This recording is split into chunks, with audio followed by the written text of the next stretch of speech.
गुलसितां समझा है तो आए नादा कफस को आशिया समझा है तो। अल्हम्दुलिल्लाह, अल्लाह तालार दरबारे लाखों कोटि शुक्रिया। अल्लाह ताला आमादेरके जुमार दिन, साप्ताहिक ईদের दिन আল্লাহর ঘর মসজিদে আসার বসার কিছুক্ষণ সময় দ্বীনি আলোচনা করার তৌফিক এবং শোনার তৌফিক দান করেছেন। এজন্য রব্বে করিমের দরবারে অন্তরের অন্তঃস্থল থেকে শুকরিয়া জ্ঞাপন করি। আলহামদুলিল্লাহ। আল্লাহর ঘর মসজিদে আসছি আমরা, আল্লাহ তাআলা তৌফিক দিয়েছেন, সুযোগ করে দিয়েছেন, এই জন্য আসতে পেরেছি। আসার উদ্দেশ্য দুনিয়াবি কোনো স্বার্থ নয়, দুনিয়াবি কোনো লাভ, দুনিয়াবি কোনো উদ্দেশ্য এগুলো নিয়ে আমরা মসজিদে আসিনি। মসজিদে এসেছি একমাত্র রব্বে করিমের সন্তুষ্টি অর্জনের জন্য, মাওলাই করিমের রেজামন্দি অর্জন করতে পারি, তার হুকুম পালন করে আমরা পরকালের জীবন সুন্দরময় করতে পারি, সুখময় করতে পারি, তার সন্তুষ্টি অর্জন করতে পারি। এই জন্যই তো আমরা মসজিদে আসছি। দুনিয়ার কোনো স্বার্থ, লাভ হবে, ব্যবসা বাণিজ্যে তারাক্কি করব, চাকরি বাকরি হবে, এমন কোনো উদ্দেশ্য নিয়ে মসজিদে আসি। নামাজ পড়তে আসছি, আল্লাহর দরবারে হাজিরা দিতে এসেছি আল্লাহকে খুশি করার জন্য। দুনিয়ার যত কাজ কাম আল্লাহ তাআলা আমাদেরকে যে হায়াত দিয়েছেন, এই হায়াতের মধ্যে যত কাজ কাম করব, সব কাজ কাম করব একমাত্র আল্লাহর সন্তুষ্টির জন্য। দুনিয়ার জীবনে আমাদের হাজারো ব্যস্ততা আছে, দুনিয়ার কাজকেও যদি আল্লাহ তাআলার সন্তুষ্টির জন্য করতে পারি, এই সকল কাজও ইবাদতে পরিণত হবে।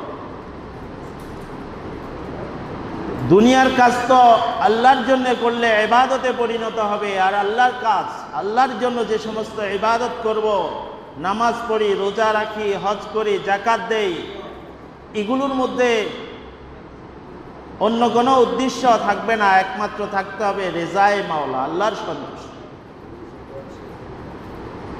এই জন্য তো আল্লাহ তাআলা কোরআনে কারীমে ইরশাদ ফরমান, হাবিব সাল্লাল্লাহু আলাইহি ওয়াসাল্লামকে বলেছেন, কুল ইন্না সালাতি ওয়া নুসুকি ওয়া মাহইয়ায়া ওয়া মামাতি লিল্লাহি রাব্বিল আলামিন। ওগো হাবিব, আপনি বলে দিন, ইন্না সালাতি, আমার নামাজ, ওয়া নুসুকি, আমার কুরবানি অথবা আমার যাবতীয় ইবাদত, ওয়া মাহইয়ায়া, আমার জীবন, ওয়া মামাতি, আমার মরণ, লিল্লাহি রাব্বিল আলামিন, একমাত্র আল্লাহ তাআলার জন্য। নামাজ পড়ব, মসজিদে আসছি, এই নামাজটা হবে একমাত্র আল্লাহর জন্য। এর মধ্যে দুনিয়ার কোনো যদি স্বার্থ থাকে, দুনিয়ার কোনো উদ্দেশ্য থাকে, কোনো সম্মান লাভ, মর্যাদা লাভ, অথবা কারো কোনো বাহবা, এমন কোনো যদি উদ্দেশ্য থাকে, নামাজটা আল্লাহর দরবারে তো কবুল হবেই না, বরং এটা শিরিকের অন্তর্ভুক্ত হবে। সে নামাজ আল্লাহ তাআলার দরবারে কবুল হবে না, ওই নামাজ দিয়ে আল্লাহর সন্তুষ্টি অর্জন করা যাবে না। এই জন্য নামাজটা হতে হবে একমাত্র আল্লাহর জন্য। এবং শুধু নামাজ আল্লাহর জন্য তা নয়, বাকি যত ইবাদত আছে, ইন্না সালাতি ওয়া নুসুকি, কোরবানি, হজের মাঠে হজে যে আমরা কোরবানি করি বা আমাদের কোরবানি, যদিও শাব্দিক অর্থে নুসুক পশু কোরবানি করা এটা বোঝানো হয়েছে, কিন্তু মুফাসসিরিন কিরাম এখানে নুসুক শব্দের অর্থ ব্যাপক সমগ্র ইবাদতকে বোঝানো হয়েছে। তাহলে আমাদের নামাজ, আমাদের সকল ইবাদত হবে একমাত্র আল্লাহ তাআলার জন্য। ওয়া মাহইয়ায়া, আমাদের জীবন, আমাদের হায়াত, দীর্ঘ 60 বছর 70 বছর আল্লাহ তাআলা যে আমাদেরকে একটা হায়াত দান করেছেন, এই হায়াতটা হতে হবে আল্লাহর জন্য। আর আল্লাহর জন্য কখন হবে? আমার প্রতিটি মুহূর্ত, প্রতিটি সময়, প্রতিটি ক্ষণ আল্লাহ তাআলার ইচ্ছা অনুযায়ী, আল্লাহ তাআলার আদেশ এবং নিষেধ অনুযায়ী যদি আমার জীবনটা পরিচালিত করতে পারি, তাহলে আমার হায়াতটা হবে লিল্লাহ, আল্লাহর জন্য। ব্যবসা বাণিজ্য করি, চাকরি বাকরি করি, আমার এই জীবন আল্লাহ তাআলা দিয়েছেন, এই জীবন পরিচালনা আমাকে করতে হবে। এটা করে কেন করব? যে আল্লাহর ইবাদত করার জন্য। আমার পরিবারের ভরণ পোষণ আমাকে এগুলো পুরা করতে হবে।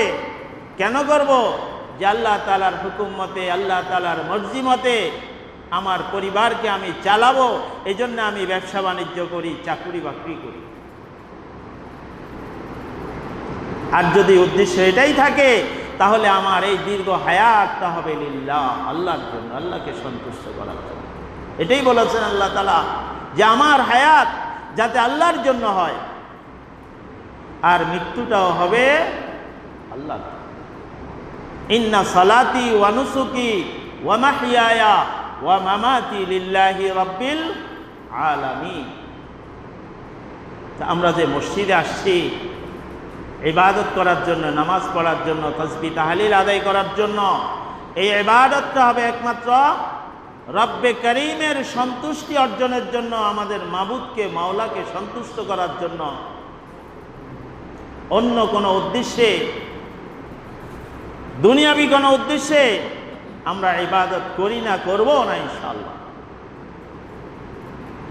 হাদিস শরীফের মধ্যে আল্লাহর হাবিব সাল্লাল্লাহু আলাইহি ওয়াসাল্লাম ইরশাদ ফরমান, عن أبي أمامة الباهلي رضي الله تعالى عنه قال قال رسول الله صلى الله عليه وسلم من أحب لله وأبغض لله وأعطى لله ومنع لله فقد استكمل الإيمان। ইমান তো আমাদের সবারই আছে। আমরা আল্লাহকে বিশ্বাস করি, আল্লাহর আদেশ নিষেধ মেনে চলার জন্য চেষ্টা করি।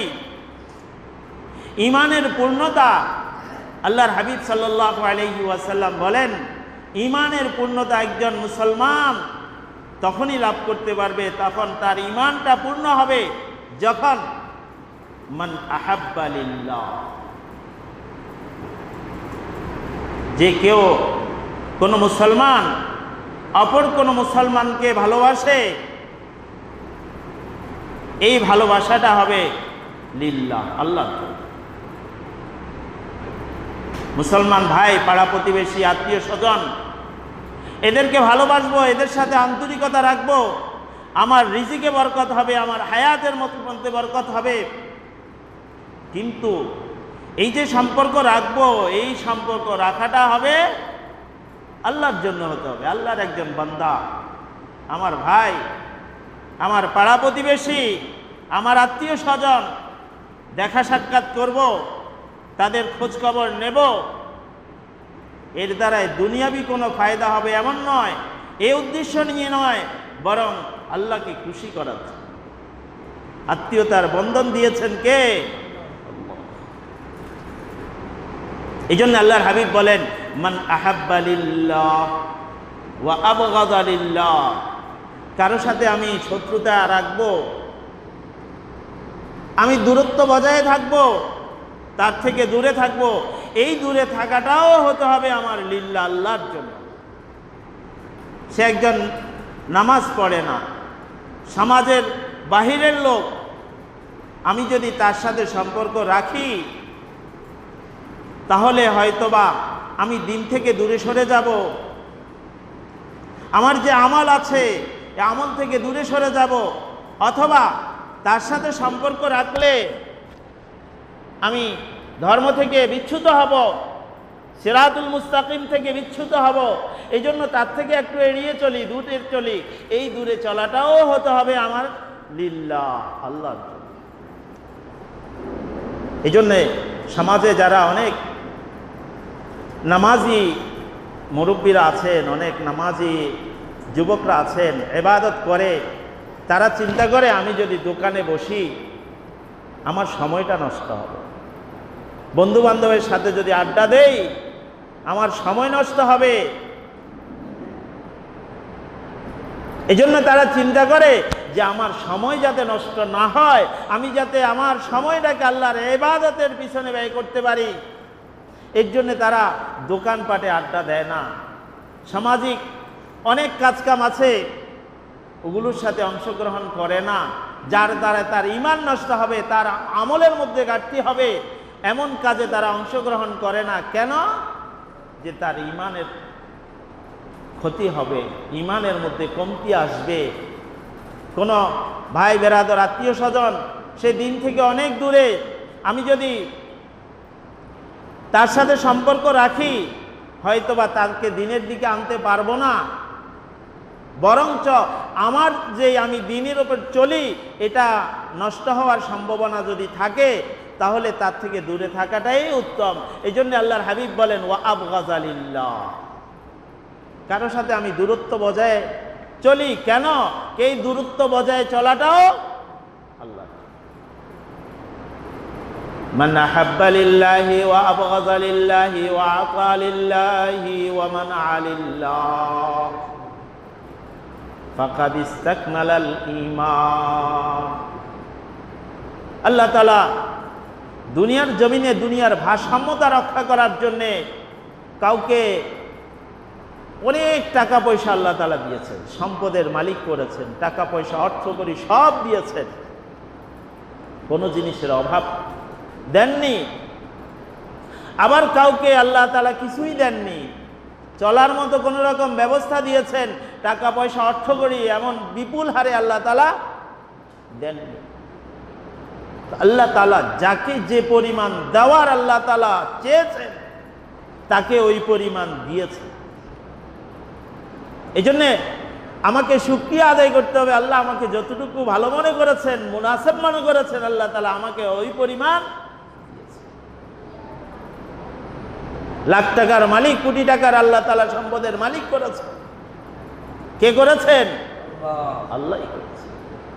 কিন্তু আমি লাখ টাকার মালিক হয়ে, কোটি টাকার মালিক হয়ে আমার এই টাকা খরচ করব কার রাস্তায়? এই জন্য আল্লাহর হাবিব বলেন, ওয়া আতা লিল্লাহ। একজন মানুষ ঈমানের পূর্ণতা লাভ করতে পারবে তখন যখন সম্পদ দিয়েছে যিনি, সম্পদ খরচও করব তার রাস্তায়। এটা যদি করতে পারি যে আল্লাহ তো আমাকে সম্পদ দিয়েছে, আমার ক্ষমতায়, আমার ভাই একসাথে লেখাপড়া করেছি, শিশুকাল একসাথে, ছাত্র জীবন একসাথে, চাকরি জীবন একসাথে, এরপরেও আল্লাহ তাআলা আমাকে অনেক টাকার মালিক করেছেন, কিন্তু আমার ভাই, আমার পাড়া প্রতিবেশী একসাথে হওয়ার পরেও সে অভাবী, তার সংসার চালাতে কষ্ট হয়। একসাথে থাকার পরেও তার ডিগ্রি, তার যোগ্যতা বরং আমার চেয়েও আরো বেশি, এরপরেও সে অভাবী। কে করেছেন? আল্লাহ। আমাকে যে আল্লাহ তাআলা এত সম্পদ দিয়েছেন, টাকা পয়সা দিয়েছেন, চাইলে তো আমাকে আমার ভাইয়ের মতো করতে পারতেন। এই জন্য সম্পদের মালিক হয়ে আমি ফখর করব না, গৌরব করব না, এটাকে ধরে রাখবো না, বরং আমার সম্পদটা খরচ করব আল্লাহর রাস্তায়। কার রাস্তায়? দিয়েছেন কে? খরচ করব কার রাস্তায়? তাহলে কি হবে? আল্লাহর হাবিব বলেন তোমার ঈমানটা পরিপূর্ণ হবে। সন্তানকে টাকা দেয়, 100 টাকা ঈদের সময় বকশিশ দেয়, দাদা নাতিকে দেয়, পিতা তার ছেলেকে দেয়, ছোট ছোট বাচ্চাদেরকে দেয়। দেওয়ার পরে বলে 100 টাকা কসকসে নোট দাও, আমাকে দাও। দাদা বলে আমাকে দাও, দিবা? নাতি যদি দাদাকে ওই 100 টাকা দিয়ে দেয়, দাদা কি টাকা রাখে? বরঞ্চ ওই 100 টাকার সাথে খুশি হয়ে তাকে আরো বকশিশ বাড়িয়ে দেয় কি না? সেম আল্লাহ তাআলা সম্পদ দিয়েছেন। আবার আল্লাহ তাআলা এই সম্পদ আমাদের কাছে চান। আল্লাহ যে অভাবী তা নয়, যে আল্লাহ তাআলা চাইছেন কেন না, আমার আপনার লিয়াবলুয়াকুম, আমাদেরকে পরীক্ষা করার জন্য। সম্পদ দিলাম আমি, টাকা পয়সার মালিক আমি তাকে করেছি। আমার রাস্তায় যখন কোনো প্রয়োজন এসেছে, আমার বান্দা আমাকে দেয় কিনা, আল্লাহ তার মন চান। কি চান? এই জন্য আল্লাহর হাবিব বলেন ওয়া আতা লিল্লাহ, সম্পদের মালিক করেছেন আল্লাহ। এটা যখন অন্তর দিয়ে পরিপূর্ণ বিশ্বাস করবে, আমার মালিকানা নয়, আমার সম্পদ নয়, বরং এগুলো আমার কাছে আমানত। যখন আমার রব আমার কাছে আবার চাইবেন, তখন এই মাল, এই সম্পদ আমাকে ধরে রাখার জিনিস নয়। আমি যদি আমার মালিককে দিতে পারি, খুশি করতে পারি, মালিক যে সম্পদ আমাকে দিয়েছেন তার চেয়ে আরো বেশি বাড়িয়ে দেবেন। মালিক খুশি, মালিককে যদি খুশি করতে পারি, ভাই সম্পদের অভাব হবে না, সম্পদের অভাব হবে না। এই জন্যে কিয়ামতের ময়দানে আল্লাহ তাআলা বলবেন, বান্দা তোমার কাছে আমি অভাবী ছিলাম, আমি তোমার কাছে চেয়েছি, তুমি তো আমাকে দিলা না। বান্দা বলবে, আল্লাহ তোমার কি কোনো জিনিসের অভাব আছে? বান্দা তোমার কাছে আমি খাওয়া চেয়েছি, তুমি তো আমাকে খাওয়াওনি। আমার কাছে, তোমার কাছে আমি অর্থ চেয়েছি, তুমি তো আমাকে অর্থ দাওনি। আল্লাহ বলবেন, বান্দা তোমার সামনে আমার একজন ভিক্ষুক এসেছিল, একজন অভাবী লোক তোমার কাছে এসেছিল, সম্পদশালী তোমাকে করেছি, তুমি সেদিন আমার এই অভাবী বান্দাকে তুমি তো দাওনি। আর যদি তাকে দিতা, তাহলে মনে করতাম যে তুমি আমাকে দিয়েছো। তোমার সামনে না এসেছে, আমার দিনের অনেক কাজ এসেছে, তোমার কাছে চেয়েছিলাম, আমার বান্দারা চেয়েছে, তোমার কাছে টাকা ছিল, অর্থ ছিল, সবই ছিল, কিন্তু সেদিন চাওয়ার পরেও তো তুমি দাওনি। আজ যদি সেদিন দুনিয়াতে যদি তুমি দিতা, তাহলে আজ আখেরাতে তুমি এগুলোর মালিক হতা, মনে করতাম তুমি আমাকে দিয়েছ। এই জন্যে আল্লাহর হাবিব বলেন, এই দেওয়াটা ওই ব্যক্তির জন্য সম্ভব হয় যে মনে করে এগুলো দিয়েছেন আমার মালিক, দিয়েছেন আমার আল্লাহ দিয়েছেন। এই জন্য ভাইয়েরা, টাকা পয়সা এগুলোর দান, এগুলো আল্লাহ তাআলা আমাকে দিয়েছেন, মালিক বানিয়েছেন। আমার সামনে যখন আল্লাহর কোনো কাজ আসবে, দিনের কোনো কাজ আসবে, কোনো প্রাতিষ্ঠানিক কাজ আসবে, কাজের প্রয়োজনে যখন আমার আপনার কাছে চাইবে, তখন কৃপণতা যদি করি, যদি না দেই, কালকে আমাদের ময়দানে আল্লাহর কাছে জবাবদিহি করতে হবে। আল্লাহ তখন বলবেন, বান্দা তোমার কাছে চাইছিলাম, আমার ঘর মসজিদের জন্য প্রয়োজনে তোমার কাছে চেয়েছিলাম, তুমি তো দিলা না। আজ যদি দিতা, দুনিয়াতে যদি আমার প্রয়োজনে, যদি আমার ঘরের প্রয়োজনে যদি দিতা, তাহলে আজকে তুমি এই আখেরাতে এগুলার প্রতিদান নিজে ভোগ করতে পারবে। আর এই দেওয়াটা তার জন্যই সম্ভব হয় যে মনে করে এই সম্পদ আমার রব আমাকে। এই জন্য আলহামদুলিল্লাহ আমাদের এই লেমুয়ার গ্রামের একটা কেন্দ্রীয় মসজিদ, সামনে মাঠ। এই মসজিদে যথেষ্ট পরিমাণ মুসল্লি হয়। জুমার দিন সংকুলান হয় না, ঈদের দিন তো একবারে বাহিরেও জায়গা হয় না। আগের মসজিদ ছিল ছোট্টখাট্ট, এখন যিনারা কমিটিতে আছেন আল্লাহ তাআলা ওনাদেরকে হায়াত দারাজ করুন, ওনাদের হায়াতের মধ্যে আল্লাহ তাআলা বরকত দান করেন, বলেন আমিন। ওনারা নিয়ত করেছেন, সিদ্ধান্ত নিয়েছেন এই মসজিদকে নতুনভাবে বড় আকারে পুনর্নির্মাণ করবেন। আপনারা এটাতে খুশি আছেননি সবাই? এর জন্য ভাইয়েরা, নিজেদেরকে আল্লাহ তাআলা যে পরিমাণ সম্পদ দিয়েছেন, অর্থ দিয়েছেন কে? যদি মসজিদের জন্য খরচ করি, দেওয়া হবে কার রাস্তায়? আল্লাহর রাস্তায়। দিয়েছেন আল্লাহ, খরচ করব আল্লাহর রাস্তায়। আর এটা যদি করতে পারি, আল্লাহর হাবিব বলেন ফাকাদ ইস্তাকমালাল ঈমান, সে তার পূর্ণতা, ঈমানের পূর্ণতা লাভ করতে পারবে। তাহলে আমাদের ঈমানের পূর্ণতার পরীক্ষা, যে আল্লাহ তাআলা আমাকে ঈমান দিয়েছেন, আমি তো মুসলমান, আমি ঈমানদার। আর ঈমানের পূর্ণতা তখন আসবে যখন সে মনে করবে যে আমাকে দিয়েছেন আল্লাহ, আল্লাহর পথে যখন আমাকে চাইবে, আল্লাহর পথে যখন কোনো জিনিস আমার কাছে চাইবে, তাহলে আমার রবের জিনিস আমাকে দিতে আমি কেন কুণ্ঠাবোধ করব? এজন্যে আশা রাখবো আল্লাহ তাআলা যাদেরকে সম্পদ দিয়েছেন, আমাদের অত্র এলাকায় অনেক ভাইয়েরা আছেন, চাইলে অনেক টাকা দিতে পারেন, এবং যাদেরকে আল্লাহ তাআলা কম দিয়েছেন তারাও শরীক হব। আমাকে যে পরিমাণ দিয়েছেন, আমি এই পরিমাণ দেওয়ার জন্য মসজিদের জন্য চেষ্টা করবো ইনশাআল্লাহ। পারবো তো ইনশাআল্লাহ? এলাকার প্রত্যেকটা মানুষ এই মসজিদে দান খয়রাত করার জন্য চেষ্টা করব। যারা প্রবাসী ভাইয়েরা আছেন, আল্লাহ তাআলা প্রবাস জীবনে জানি আমরা আপনারা অনেক কষ্ট করে টাকা পয়সা অর্জন করেন। ও ভাই, প্রবাসে তো আল্লাহ তাআলা অনেক মানুষ যায়, আবার বক্সে করে ফিরে আসে না? অনেক মানুষ যায়, অনেক বিপদের সম্মুখীন হয়, অনেকে অ্যাক্সিডেন্টলি অনেক বিপদের সম্মুখীন হয়। আবার অনেকে টাকা পয়সা লক্ষ লক্ষ টাকা কামাই করে, সবগুলার ব্যবস্থা কে করেন?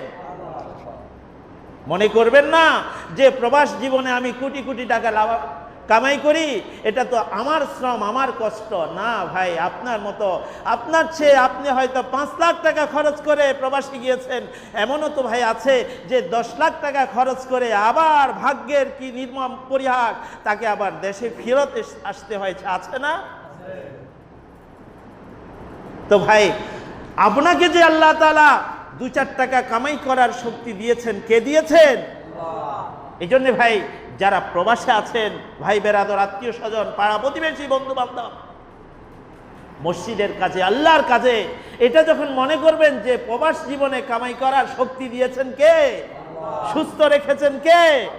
আল্লাহ। সুস্থ থেকে আমি যখন 2-4 টাকা কামাই করতেছি, এটা তো আমার রব আমাকে সুযোগ করে দিয়েছেন।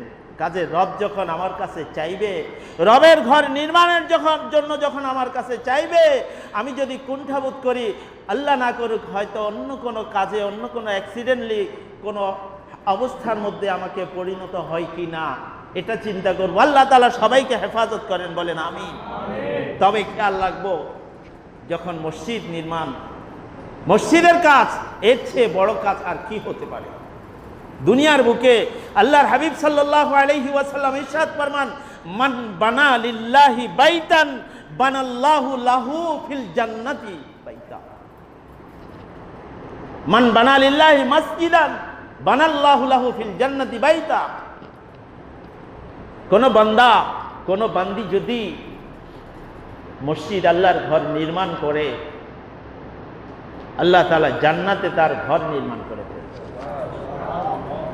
ও ভাই, আমার আপনার ঘর, একটা ঘর, বিদেশে প্রবাসে থেকে 5 বছর 10 বছর প্রবাসে থাকার পরে আসি কি করি? হয়তো একটা বিল্ডিং করি। তা আমার 10 বছরের শ্রম খাটার পরে আমি একটা বিল্ডিং করলাম, এর চেয়ে তো বেশি করতে পারি না। হয়তো 2-4 দিন, কিছুদিন, যতদিন সময় থাকে একটু সুখে শান্তিতে কাটাই, কিন্তু এই 10 বছর 20 বছরের শ্রম এর প্রতিদান আমি কি পেলাম?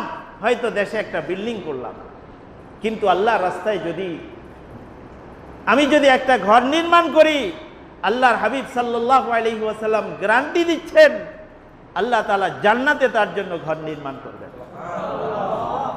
তো যে ঘর নির্মাণ করার জন্য আমাকে দুনিয়ার জীবনে সারা জীবন সময় দিতে হবে না, বরং আল্লাহ তাআলা যে দিয়েছেন, ওই আল্লাহ তাআলার দেওয়া টাকা দিয়ে যদি আল্লাহর রাস্তায় যখন চাওয়া হবে, আল্লাহর রাস্তায় যদি আল্লাহর ঘর নির্মাণ করি, আল্লাহ তাআলা জান্নাতে আমার আপনার জন্য ঘর নির্মাণ করে দেন।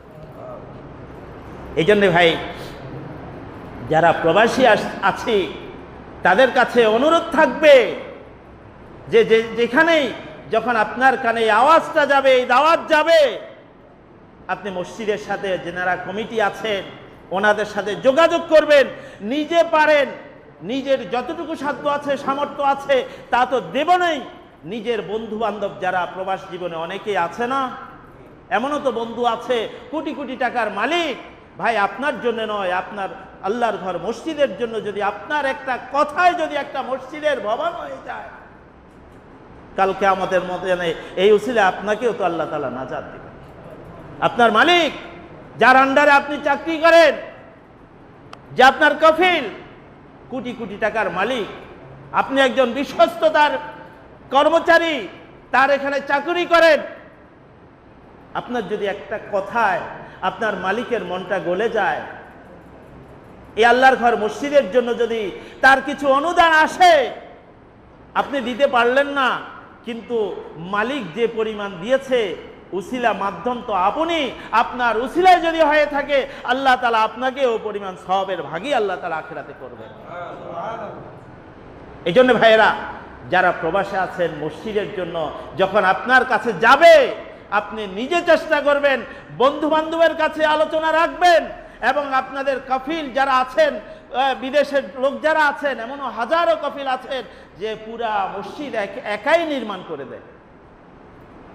আমাদের অত্র এলাকার অনেক মানুষ প্রবাসী, সবাই যদি কফিলকে বলেন বা বন্ধু বান্ধবকে বলেন, এরকম একটা মসজিদ কোনো ব্যাপারেই, আশা রাখবো নিজেও অংশগ্রহণ করবেন, বন্ধু বান্ধবদেরকেও বলবেন, এবং যারা প্রবাসে আছেন, প্রভাবশালী যিনারা আছেন, ওনাদের কাছে বলবেন, ইনশাআল্লাহ আল্লাহ তাআলা দুনিয়াতে এবং আখিরাতে উভয় জাহানে আপনাদেরকে কামিয়াব করবেন। এই জন্য ভাই, আমরা যারা এলাকাতে আছি, আমরাও এর জন্য চেষ্টা করব, নিজের বন্ধু বান্ধব, আত্মীয় স্বজন যারা আছেন তাদেরকে বলবো, কাজে যখন নেমে যাব, ইনশাআল্লাহ নাসরুম মিনাল্লাহি ওয়া ফাতহুন কারীব, মদদ হবে কার থেকে? আল্লাহ থেকে। কিন্তু আমরা তো দৌড়াদৌড়ি করতে হবে, চাইতে হবে। যদি মসজিদের কাজ, আলহামদুলিল্লাহ শুনেছি হয়তো আগামী কাল বা পরশু এই মসজিদ ভাঙ্গা হবে, তো ভেঙে যদি আমরা আমাদের মসজিদের কাজ ভাঙার পরে নামাজের হয়তো অস্থায়ীভাবে পাশে নামাজের ব্যবস্থা করা হবে, কিন্তু আমরা কি চাই যে 1 বছর 6 মাস, 1 বছর 2 বছর গড়াক? না। এই জন্য যত তাড়াতাড়ি আমাদের কাজটা সম্পূর্ণ করা যায়, এর জন্য আমরা সবাই চেষ্টা করবো, ইনশাআল্লাহ। পারবো না?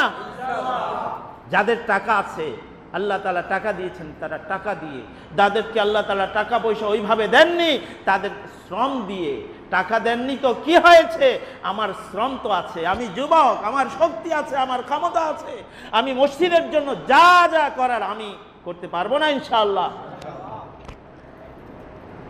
হযরত ইব্রাহিম আলাইহিস সালাতু ওয়াস সালাম বাইতুল্লাহ শরীফ নির্মাণ করেছেন, আর ওনার ছেলে হযরত ইসমাঈল আলাইহিস সালাতু ওয়াস সালাম বাপের সব কিছু কাজ উগাই দিয়েছে। সমান আজ পৃথিবীর ইতিহাসে তাদের নাম স্বর্ণ অক্ষরে লিপিবদ্ধ, কিয়ামত পর্যন্ত থাকবে। ও ভাই, আমরা যদি এই মসজিদ নির্মাণ করি, যারা টাকা দেবে, যারা শ্রম দেবে, যারা এর জন্য যে পরিমাণ কাজ করা দ্বারা করবে, ইনশাআল্লাহ যতদিন এই মসজিদ থাকবে, যতদিন এই মসজিদের মুসল্লিরা থাকবে, সে ততদিন পর্যন্ত আমার আপনার কবরে এই সওয়াব পৌঁছতে থাকবে ইনশাআল্লাহ। হযরতে রাসূল আকরাম সাল্লাল্লাহু আলাইহি ওয়াসাল্লাম মক্কা থেকে যখন মদিনায় গেলেন, যাওয়ার পরে মসজিদ নির্মাণ করবেন, মসজিদে নববী নির্মাণ করবেন। ওই জায়গায় ছিল একটা বাগান, অন্যদের মালিকানায়। রাসূল আকরাম সাল্লাল্লাহু আলাইহি ওয়াসাল্লাম তাদেরকে ডেকে বললেন, আমার সাহাবীরা, আমি চাচ্ছি একটা মসজিদ নির্মাণ করার জন্যে তোমরা এই জায়গা যারা আছে জায়গার মালিকদের সাথে যোগাযোগ করো, তারা যদি জায়গাটা বিক্রি করে তাহলে আমরা তাদের উচিত দাম নিয়ে আমরা জায়গাটা ক্রয় করে নেব, খরিদ করব। তাদেরকে ডাকা হলো, তারা আসলেন। আসার পরে বললেন, রাসূল আকরাম সাল্লাল্লাহু আলাইহি ওয়াসাল্লাম যখন বললেন, তারা বলল, ইয়া রাসূলুল্লাহ, ইয়া হাবিবাল্লাহ, মসজিদ নির্মাণ করবেন, আমরা তো খুশি, আমাদের সম্পদের উপর মসজিদ নির্মাণ হবে, এটা তো আমাদের খুশির ব্যাপার। তবে আপনারা যে টাকা দেবেন আমরা ফ্রি দেব তা নয়, আমাদেরকে এটার বিনিময় দিতে হবে, এটার বিনিময় দিতে। তবে বিনিময় আমরা দুনিয়াতে চাই না, এই বিনিময় চাই কোথায়? আখিরাতে। বিনিময় কোথায়? আখিরাতে। আমরা আখিরাতে, পরকালে আমাদেরকে বিনিময় দিতে হবে।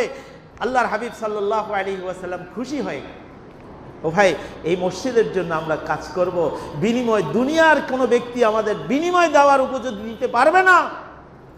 আমরা চাইব, শ্রম দেব, টাকা দেব, অর্থ দেব, যে সময় যে কাজ দরকার মসজিদের জন্য শ্রম দিয়ে করব। বিনিময় আমরা বিনিময় ছাড়া করব না। বিনিময় চাইব কার কাছে? বিনিময় দেওয়ার মালিক কে? পারবো না ইনশাআল্লাহ। তাইলে শ্রম দেব, বিনিময় ছাড়া নয়। বিনিময় কার থেকে নেব? আল্লাহর থেকে নেব। পরকালের বিনিময় চাই আমরা ইনশাআল্লাহ। এই জন্য ভাই, এই মসজিদের কাজ যখন শুরু হবে, নির্মাণ কাজ, যার যতটুকু দরকার সহযোগিতা দরকার, আর্থিকভাবে শ্রম দিয়ে, কষ্ট দিয়ে, মেধা দিয়ে, ইনশাআল্লাহ সবাই এটার উপর প্রতিজ্ঞা করতে পারি তো ইনশাআল্লাহ যে আমরা সবাই একসাথে একযোগে যা যা যেখানে দরকার ইনশাআল্লাহ আমরা সবাই করবো ইনশাআল্লাহ। পারবো না ইনশাআল্লাহ? আল্লাহ রাব্বুল আলামিন আমাদেরকে এই মসজিদ নির্মাণে যা যা দরকার, টাকা পয়সা অর্থ করি, এর পিছনে নিজের শ্রম গাম দেওয়ার তৌফিক সবাইকে দান করুন বলে আমিন। এই জন্য আল্লাহ হাবিব সাল্লাল্লাহু আলাইহি ওয়াসাল্লাম বলেন, ওয়া আতা লিল্লাহ,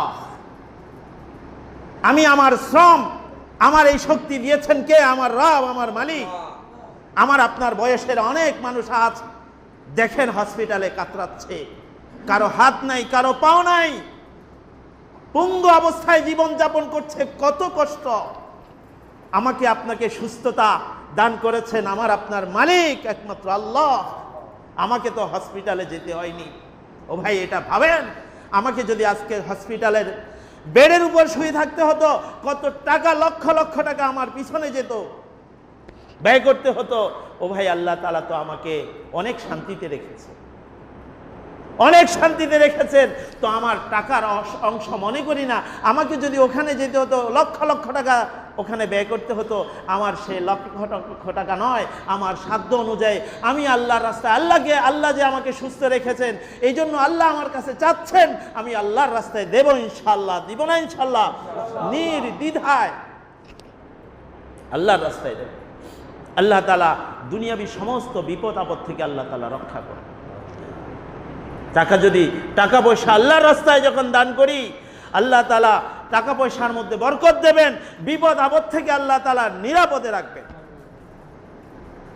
এই জন্য ভাই, মসজিদের জন্য দোয়া করব, আল্লাহ তাআলা যাতে সহসা মসজিদের কাজগুলো করার তৌফিক দান করেন। আল্লাহ তাআলা গায়েব থেকে নসরত ফরমান। দেশ বিদেশে যারা আছেন, ওনাদের হালাল টাকা অর্জিত, নিজের মাথার গায়ে পায়ে ফেলে যে টাকা অর্জন করেছে, হালাল পয়সা যাতে আল্লাহর ঘর মসজিদ নির্মাণের কাছে ব্যয় করতে পারে, এই জন্য সবার কাছে আমরা আবেদন রাখবো, আশা রাখবো এবং দোয়াও করব যে আল্লাহ তাআলা যাতে যে পরিমাণ টাকা দেবে, আল্লাহ তাআলা এই টাকার বিনিময়ে তাকে দুনিয়া এবং আখিরাতে যাতে উভয় জাহানে আল্লাহ তাআলা বরকত দান করে। আল্লাহ তাআলা আমাদের সকলকে তৌফিক দান করুন। ওয়া আহাব্বা লিল্লাহ ওয়া মানা আলিল্লাহ, হাদিসের শেষ অংশে বলছে ওয়া মানা আলিল্লাহ। ঈমানের পূর্ণতা লাভ করতে হলে টাকা দিয়েছেন আল্লাহ, আমার এই টাকার একটা হিসাব আল্লাহর কাছে আছে না নাই? আছে। 1 টাকা থেকে লাখ টাকা বলেন, 1 পয়সা থেকে লক্ষ লক্ষ টাকা বলেন, এই হিসাব কার কাছে আছে? আমার 1 টাকা যদি নাফরমানির কাজে ব্যয় হয়, হিসাব দিতে হবে কার কাছে? মসজিদের কাজে খরচ করতে পারি না, কিন্তু যদি আজকে নাচ বাদ্য অন্য অপরাধের কাজে বলে, তখন যদি দেই, এটার হিসাব আল্লাহর কাছে দিতে হবে কিনা? এই জন্য আল্লাহর হাবিব বলেন, ওয়া মানা আলিল্লাহ, আমার প্রয়োজন 1 পয়সা হক, 1 টাকা হক, যেটা আল্লাহর নাফরমানির কাজ, অন্যায় কাজ, ওই অন্যায় কাজে আমি 1 পয়সাও ব্যয় করব না। কই যে নাকি এমন হিম্মত, এমন যার অন্তর হবে যে আল্লাহর নাফরমানির কাজে চাই সে 1 পয়সা হক, 1 টাকা হক, নাফরমানির কাজে যে ব্যয় করবে না, কারণ সে বুঝে এটা অন্যায় কাজ, এটা নাফরমানির কাজ। আমার 1 টাকা আমি খরচ করলে ন্যায়ের পথে করব, আমার আল্লাহর পথে করব, কাজে নাফরমানির কাজে আমি 1 পয়সা খরচ করতেও রাজি। এমন মন মানসিকতা নিয়ে যে তার টাকা পয়সার সংরক্ষণ করবে, আল্লাহর হাবিব সাল্লাল্লাহু আলাইহি ওয়াসাল্লাম বলেন, ফাকাদ ইস্তাকমালাল ঈমান, সে ব্যক্তি ঈমানের পূর্ণতা লাভ করতে পেরেছে। তা আমাদের সম্পদ, আমাদের টাকা পয়সা, আমাদের হায়াত, আমাদের জীবন যাতে আল্লাহর জন্য হয়। আর আল্লাহর জন্য কখন হবে? যে আমার হায়াত, আমার জীবন, আমার সম্পদ, এগুলো আল্লাহর রাস্তায় যদি চাই, তাহলে নির্দ্বিধায় এগুলো ব্যয় করতে হবে। আর যদি নাফরমানির কাজ আসে, তাহলে লাখ টাকা নয়, 1 পয়সাও আমি ব্যয় করতে রাজি যদি না থাকি, না করি, তাহলে আমার বুঝতে হবে আমাদের ঈমানের পূর্ণতা আছে। আল্লাহ তাআলা আমাদের সকলকে আমাদের টাকা পয়সা অর্থ করি সৎ ব্যবহার করে, আল্লাহর রাস্তায় ব্যবহার করে যাতে ঈমানের পূর্ণতা অর্জন করতে পারি, সে তৌফিক আমাদের সকলকে আল্লাহ তাআলা দান করুন। বলেন আমিন। ওয়া আখিরু দাওয়ানা আলহামদুলিল্লাহি রাব্বিল আলামিন।